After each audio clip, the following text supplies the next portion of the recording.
Chers délégués, dans cette vidéo, nous voulons vous donner des informations supplémentaires sur le point 6 de l'ordre du jour, propositions et affaires relevant de la compétence de l'Assemblée sportive.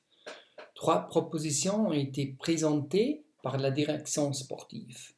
Dans cette vidéo, nous voulons traiter principalement la proposition numéro 1, introduction d'un nouveau système de compétition. De facto, il ne s'agit pas d'un système de compétition entièrement nouveau, mais de catalogue des mesures d'adaptation que nous avons résumé sous le titre Système de compétition 2020 et plus. Depuis plusieurs années, les besoins nous poussent à revoir notre système de compétition actuel. Il y a toujours eu des innovations ponctuelles, des ajustements et des corrections. Les forces motrices ont toujours été les changements au niveau international et l'évolution des besoins au niveau national. À cette fin, les travaux préparatoires de groupes de travail en 2011 ont été mis à profit et le Conseil des entraîneurs de la Fédération, le VTR, a été chargé en 2016 d'élaborer un catalogue de mesures. En plus des représentants régionaux et des entraîneurs mandatés, les collaborateurs du domaine du sport de performance ont également été représentés. Sur une période de 3 ans, le VTR a développé le paquet de mesures présenté ici après des discussions intensives et des analyses approfondies. Enfin, les propositions ont été évaluées par la direction sportive et jugées bonnes. Les mesures sont donc basées sur des évaluations factuelles et plusieurs processus de décision démocratique. En conséquence, nous nous appuyons sur la confiance que vous accordez aux organes et aux collaborateurs de notre fédération et espérons que vous reconnaîtrez la valeur ajoutée de cette proposition et l'accepterez. La direction sportive de natation le recommande expressément. Les objectifs du paquet des mesures système de compétition 2020 et plus sont les suivantes. Le développement constant de la natation suisse étant donné que la natation internationale se développe également de manière dynamique année après année. Les objectifs suivants sont subordonnés à cet objectif primordial et visent à rendre notre sport plus attractif et compétitif à l'avenir.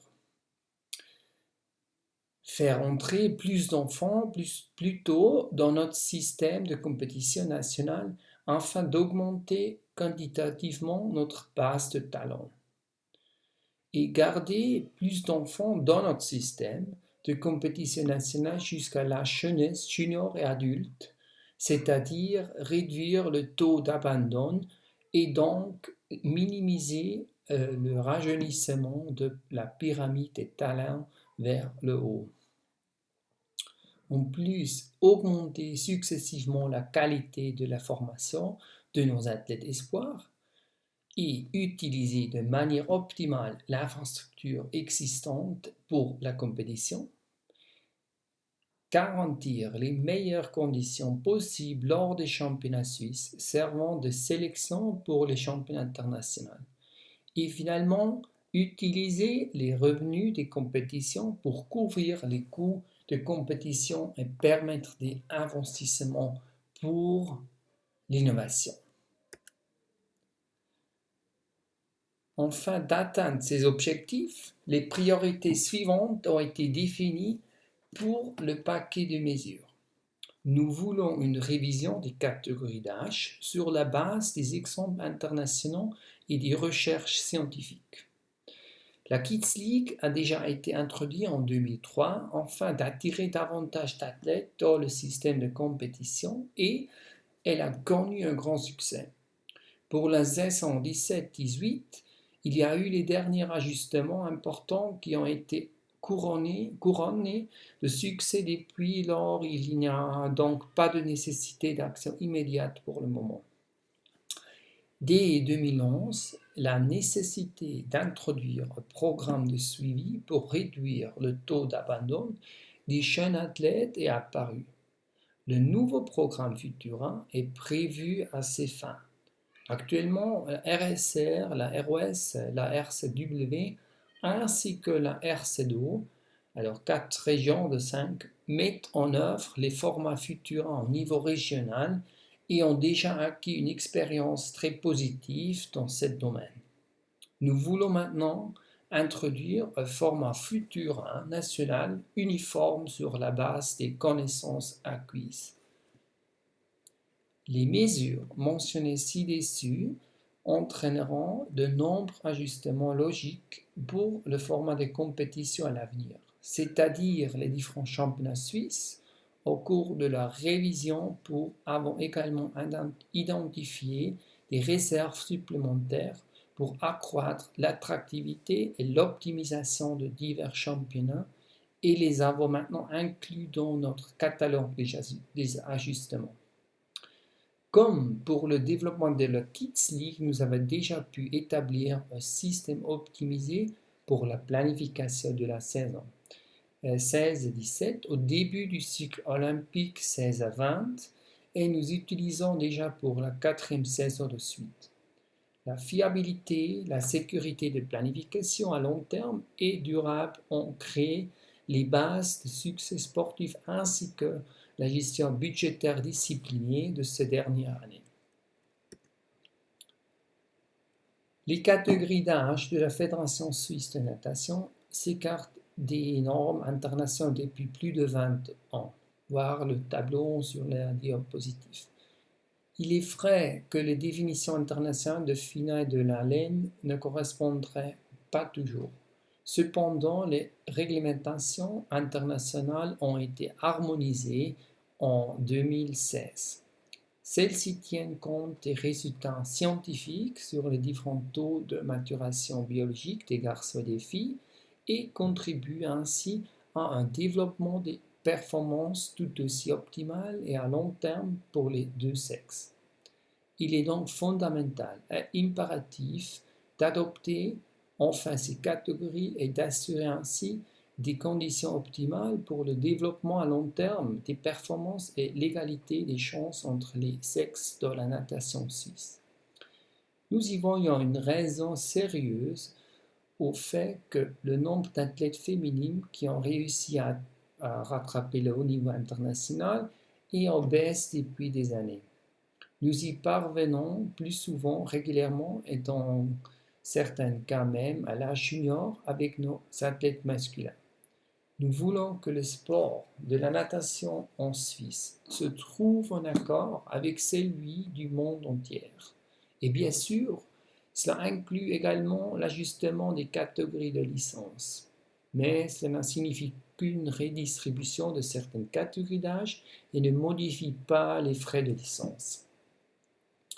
En même temps, nous introduisons en plus des catégories d'évaluation Youth et Juniors reconnues au niveau international, une définition cohérente du terme espoir dans tous nos formats de compétition. Le terme espoir regroupe les catégories d'âge de 16 à 13 ans et moins chez les garçons et de 15 à 12 ans et moins chez les filles. Voir aussi le schéma sur la diapositive. Pour la dénomination des nouvelles catégories d'âge, les anglicismes ont été délibérément choisis afin de correspondre aux désignations internationales correspondent d'une part et d'assurer la même désignation dans toute la Suisse d'autre part. Déjà en 2011, Fabien Biller a analysé dans son mémoire de diplôme les effets de la Kids League sur le nombre des nouvelles arrivées dans le système de compétition nationale. Sa première conclusion est que l'introduction de la Kids League en 2003 a été un succès complet à ce égard, voire l'évolution du nombre des enfants de 9 ans et plus dans le système. En outre, il a analysé dans quelle mesure il a été possible d'amener ces athlètes jusqu'à l'âge jeunesse ou junior. et a pu détecter un taux d'abandon important. C'est ainsi que naît la demande de programme de suivi de la Kids League, le format Futura. Nous avons poursuivi les évaluations de Fabien jusqu'à ce jour et nous pouvons que souligner ses conclusions et réitérer sa demande. Nous avons besoin d'un format Futura national uniforme afin de motiver nos athlètes après la Kids League par le biais de formats de compétition adaptés à leur âge et en groupe cible donc joyeuse. Le format de Kids League, le programme. En même temps, le programme vise à améliorer la qualité de la formation technique et de la condition physique. En outre, nous pouvons utiliser les résultats comme un outil supplémentaire pour la détection de talents. Comme vous pouvez le voir dans le programme qui figure dans les documents disponibles par téléchargement, nous avons gardé l'organisation aussi simple et flexible que possible. Les concours futurs devraient également être divertissants et réalisables en quelques heures dans des conditions simples. Nous recommandons vivement de combiner l'organisation avec celle de la Kids League. Par exemple, la Kids League le matin et le Futura l'après-midi. Ces conclusions, ainsi que presque tous les autres contenus du programme, s'appuient sur l'expérience positive acquise par la région suisse romande dans l'organisation de ces compétitions régionales Futura depuis la saison 13-14. Ainsi, non seulement la demande d'introduction de format Futura national est basée sur l'analyse factuelle, mais le programme lui-même est basé sur des connaissances pratiques acquises. Dans les diagrammes ci-dessous, vous pouvez voir l'évolution extrêmement positive du nombre de participants masculins et féminins à la RSR sur les 6 saisons. Les effets positifs sur le niveau de natation des participants sont encore plus réjouissants au niveau de la grande masse et surtout sur la distance moyenne. Sur la base de ces évaluations, la RSR peut démontrer qu'avec le format Futura, il a réussi à amener plus d'athlètes à un niveau sportif plus élevé et avec une plus grande polyvalence en natation vers le domaine de la jeunesse et des juniors. Le concept n'est donc pas seulement une réussite sportive, mais aussi économique. L'adaptation des catégories d'âge et l'application cohérente dans la nouvelle définition du terme espoir ont des conséquences logiques sur l'adaptation des différents formats de championnat suisse.